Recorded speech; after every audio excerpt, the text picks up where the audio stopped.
बिस्मिल्लाहिर्रहमानिर्रहीम। एक स्टूडेंट हमारे साथ मौजूद हैं जिनका पंजाब यूनिवर्सिटी में सीएस का एडमिशन टेस्ट है संडे वाले दिन, और काफ़ी ज़्यादा स्टूडेंट्स ऐसे हैं जिनका एडमिशन टेस्ट होने वाला है।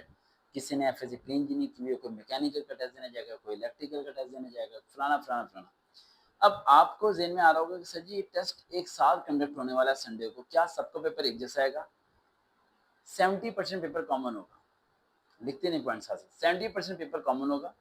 आपका इलेक्ट्रिकल्स का, मैकेनिकल्स इंजीनियरिंग में जाने वाले बच्चों का, आपका बीएस साइकोलॉजी करने वाले, अप्लाइड फिजिक्स करने वाले, व्हाटएवर कोई भी आपकी कैटेगरी है जो आपका इंटर टेस्ट संडे वाले दिन होने वाला है, all over the intermediate student जिन्होंने अप्लाई किया है और जो टेस्ट देने के लिए एलिजिबल है।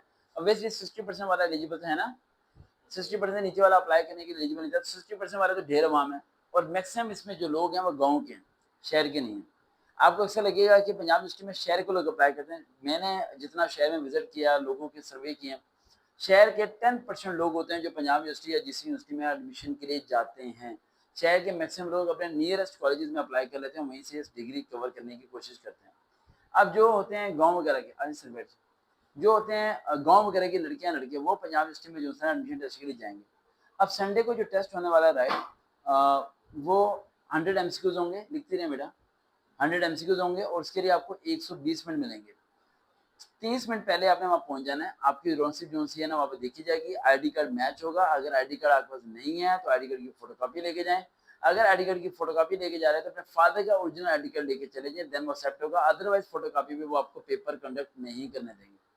अब वो बच्चे जिनकी उम्र 18 साल नहीं हुई, क्योंकि कुछ बच्चे ऐसे हैं जिन्होंने एज काफ़ी ज़्यादा पीछे कराई होती है या कुछ प्रॉब्लम होती है जिसकी वजह से एज 18 साल नहीं होती, तो वो ओरिजिनल बे फॉर्म लेके चले जाएं अपना, जिस पे भी हो जाता है, वरना वो टोकन वगैरह भी होता है, उस पर भी हो जाता है, उनका टेस्ट कंडक्ट होगा, लेकिन आई कार्ड इज कंपल्सरी। अच्छा, सेकंड पॉइंट ये कि बबल शीट आपको दी जाएगी। बबल शीट को क्या करना है, कैसे पेपर सॉल्व करना है। 70% पेपर सबका कॉमन होगा, चाहे आप IT ब्रांच में जा रहे हैं, चाहे आप फिजिक्स में जा रहे हैं, चाहे केमिस्ट्री में जा रहे हैं, कहीं भी जा रहे हैं। बेटा रजिस्टर दे मुझे और पेन दे दें मुझे। बच्चों कल का पेपर करते हैं पास, एडमिशन हो ना हो आपका नसीब है, टेस्ट में आपका पास करा दूंगा। एडमिशन किसका होगा ये वीडियो के आखिर में बता दूंगा। ये वीडियो आज ही अपलोड कर दी जाएगी ताकि सारे बच्चे सुनने और तैयारी करें, मेहनत करें, पास हो जाए। पहला पॉइंट, जो बबल शीट आपको दी जाएगी उसके यहाँ पे लिखा हुआ होगा A, यहाँ B और यहाँ C और यहाँ D। ये सर्कल होंगे इस तरह 4 करके सर्कल्स, ठीक है, और इस तरह करके सर्कल होंगे। ऑन पेन से ये चल रहा है, ठीक है, नया पेन है ना, 1 2 3 4 से नंबरिंग होगी आपकी, ठीक है, सर्कल होगी, नंबरिंग होगी। अब एमसीक्यूज कितने हैं? 100 एमसीक्यूज। मिनट टाइम कितना है? 120। 20 मिनट तो वेस्ट हो गए साइन करने में, आईडी कार्ड दिखाने में। कितने मिनट्स रह गए? 100, ठीक है, 100 मिनट्स रह गए। 100 मिनट्स रह गए हमारे पास। तो 100 मिनट्स कितने बनते हैं? 1 घंटा और 40 मिनट, है ना, 1 घंटा और 40 मिनट। ये दिमाग में रखना मेरे पॉइंट जो मैं आपको जहाँ पहुँचाना चाह रहा हूँ। एमसीक्यूज कितने हैं? 100 है। हर एमसीक्यूज की लेंथ कितनी है? 2 लाइन्स की है। और हर एमसीक्यूज में कोई क्विज है, और क्विज को सॉल्व करने के लिए आपको 2 मिनट चाहिए होते हैं।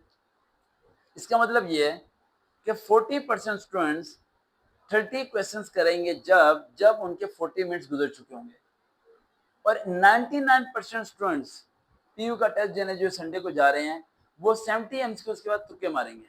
क्या मारेंगे? क्योंकि टाइम मैनेज नहीं होगा। टाइम मैनेज नहीं होगा। कोई भी बच्चा 100 मिनट 100 एमसीक्यूज पे प्रॉपर्ली यूज नहीं कर सकता, ठीक है। अब मैं आपको बताऊंगा प्रॉपर्ली यूज कैसे करना है। अगर मैं आपकी जगह टेस्ट देने जाता हूँ तो मैं क्या करता हूँ, और मैं जब टेस्ट देने जाता हूँ पीपीएससी के, एपीएससी के, अब तो नहीं जाता, पहले जाता था, तो मैं क्या फॉर्मूला अप्लाई करता था जिसकी वजह से मेरे टेस्ट पास होते थे। मेरे टेस्ट पास होने की वजह ये नहीं है कि मैं लाइक हूँ, इंटेलिजेंट हूँ। मैं जो आपको स्ट्रेटेजी समझाने वाला हूँ, स्ट्रेटेजी को समझना। सबसे पहला पॉइंट है टाइम मैनेजमेंट। आप कितना सारे बच्चे पढ़े लिखे आ रहे हैं वहाँ पे, और सब बच्चों को एमसीक्यू के जवाब भी आते होंगे। 40% स्टूडेंट्स होंगे जिन्हें नहीं आते होंगे, यानी कि आपके फेल होने की वजह होगी पूरा पेपर हल ना करना। अगर आप पूरा पेपर हल कर पाए तो ऑटोमेटिक आप क्या हो जाओगे? क्या हो जाओगे? पास हो जाओगे। समझ आ रही है यहाँ पे बात?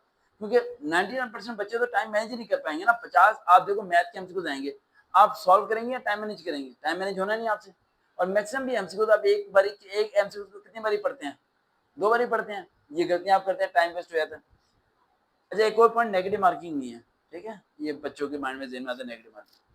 अच्छा, अगला पॉइंट जेन में रखना है कि मैं आपकी जगह होता तो क्या करता। मैं सिर्फ क्वेश्चन, एक आपको शीट दी जाएगी जैसे हम कहते हैं वो बुक दी जाती है, right, blue book, green book, yellow book, आप सबकी बुक्स के कलर सेम नहीं होंगे, अलग होंगे, उसमें क्वेश्चन शफल हुए होंगे, जैसे आपका क्वेश्चन नंबर 10 है तो उसका वो क्वेश्चन नंबर 12 होगा, ठीक है, इस तरह के क्वेश्चन क्या होंगे, वो शफल हुए होंगे। अब आप पिछले वाले से चीटिंग नहीं कर सकते, अगर उससे पूछोगे क्वेश्चन में 9 का बताओ तो वो नहीं बता सकता, लेकिन अगर आपको पता है कि आपके इधर वाला ब्लू शीट वाला है तो उससे आप पूछ सकते हो, अगर आपका उसका बुक का कलर सेम है देन आपके आंसर और एमसीक्यू सेम होंगे, अदरवाइज सेम की उम्मीद ना लगाइएगा, ठीक हो गया यहाँ तक।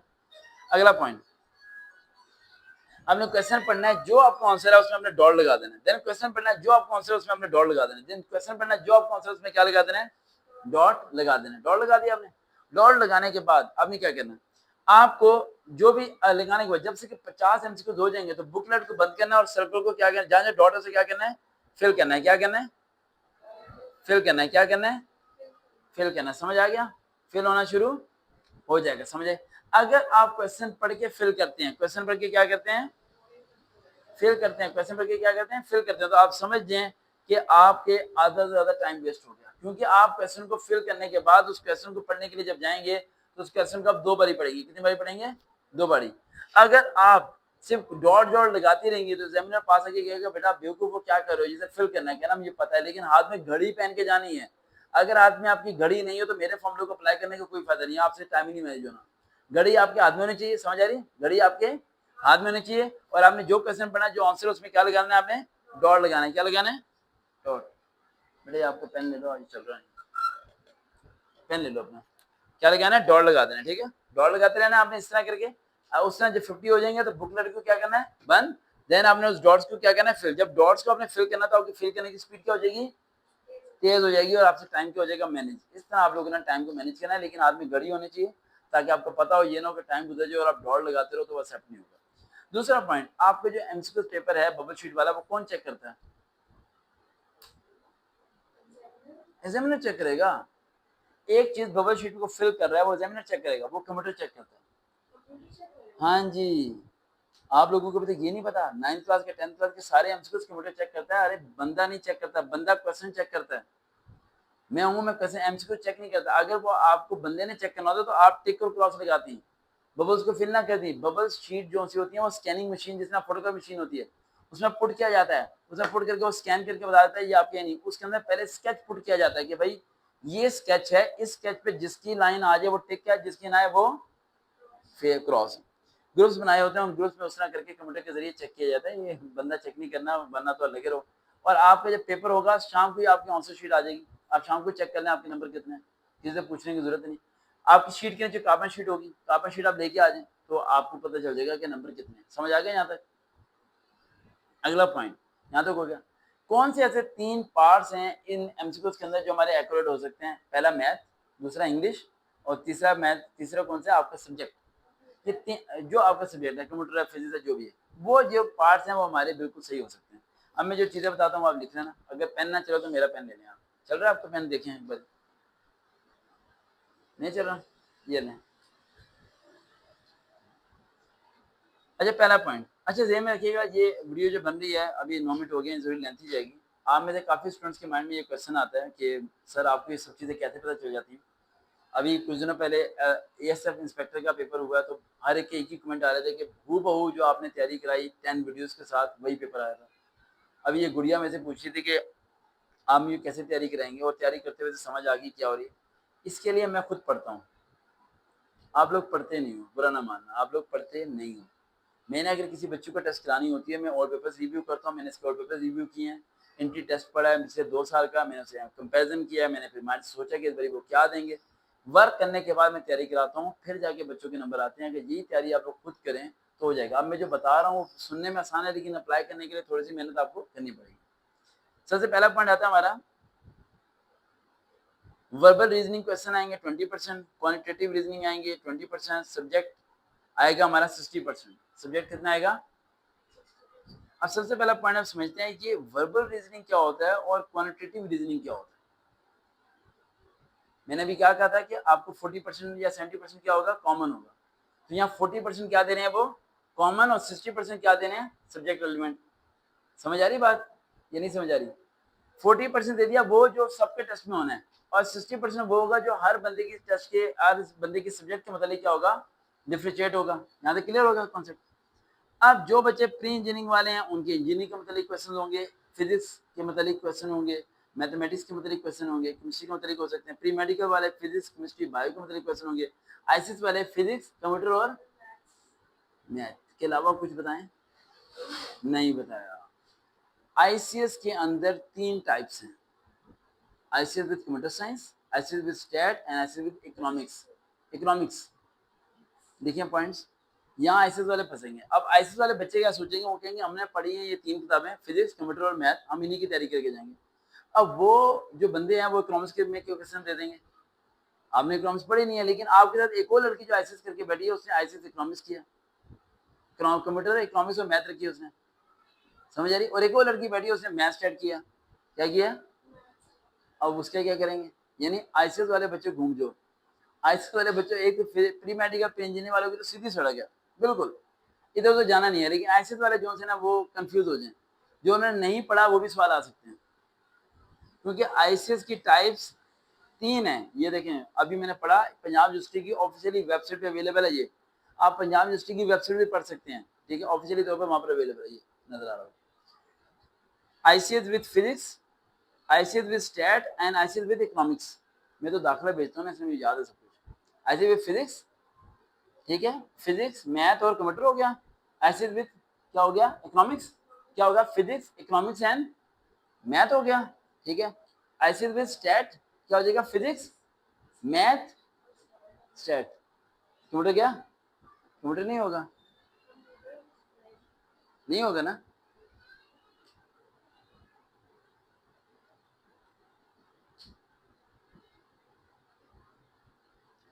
साथ ही लाइन पे बेटा बताता हूँ कुछ।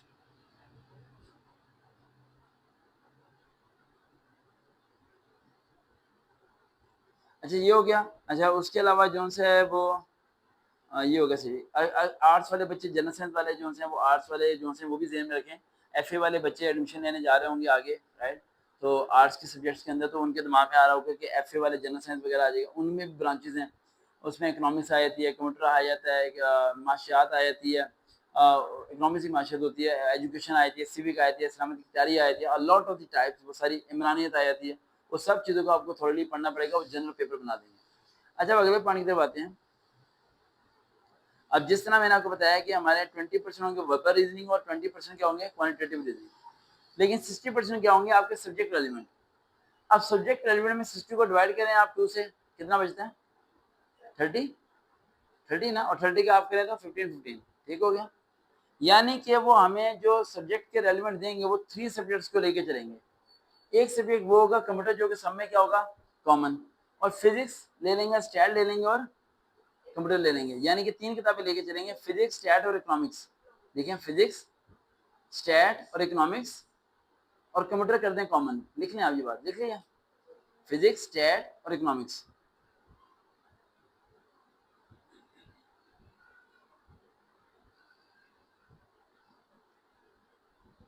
मैं सिर्फ आपके लिए बैठा हूँ।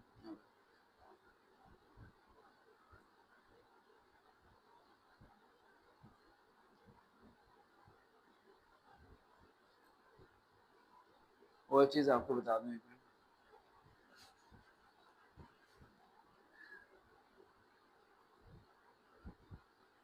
आप फिजिक्स तो आप सब लोगों ने पढ़ी हुई है, वो तो मसला नहीं है, वो तो आप लोग अपनी डेरिवेशन वगैरह फॉर्मूले वगैरह आप सब चीज़ें पढ़ लेंगे। फंसेंगे आप स्टैट और इकोनॉमिक्स में।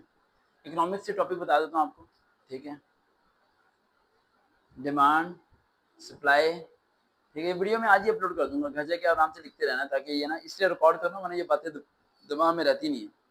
Demand supply, rise and falling the demand and supply, elasticity of the demand, elasticity of the supply. उसके अलावा नेशनल इनकम है, उसके अलावा जो है वो टैक्सेशन सिस्टम है, डायरेक्ट टैक्स इनडायरेक्ट टैक्स है। उसके अलावा जो है आपका वो इलास्टिसिटी ऑफ द डिमांड है। उसके अलावा जो है इंडिफरेंस कर्व है, यूटिलिटी प्रोग्राम्स हैं। उसके अलावा जो है और इक्विलिब्रियम है। इस तरह की मेन जो मैंने बताई है इनके बारे में अब मैं पढ़ा सकता हूँ इस टाइम आपको, लेकिन टाइम नहीं है, समझ आ रही है। तो आप इसे क्या करना, आप इन टॉपिक्स को सर्च करके थोड़ा रिव्यू कर लेना, पढ़ लेना, समझ आ रही है बेटा, इसे आप रिव्यू करके पढ़ लेना। अब आते हैं अगले पॉइंट की तरफ। एक स्टेट स्टेट में किस तरह के क्वेश्चन आ सकते हैं, मीन मीडियन मोड के मतलब क्वेश्चन आ सकते हैं, फ्रीक्वेंसी के मतलब आ सकते हैं, लेस पे पैसिव फीचर्स के मतलब क्वेश्चन आ सकते हैं, ठीक है, इस तरह के क्वेश्चन आ सकते हैं।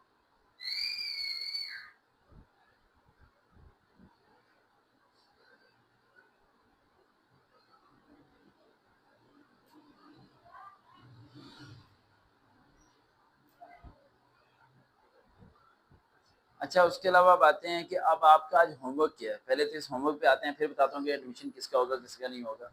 तो दिल को ज़रा थाम के बैठिएगा। पहले मैं वो तो बता दूँ, भूल गया मैं क्या बताना था, वर्बल रीजनिंग। वर्बल रीजनिंग में किस तरह के क्वेश्चन आते हैं, राइट। वर्बल रीजनिंग में आएंगे, वर्बल रीजनिंग में आएंगे जैसे कि कोई सेंटेंस है उसे करेक्ट करना, करेक्ट दी सेंटेंस आ जाएगा, फिल इन द ब्लैंक्स आ जाएंगे, एडजेक्टिव्स आ जाएंगे, सीरीज वाले क्वेश्चन आएंगे।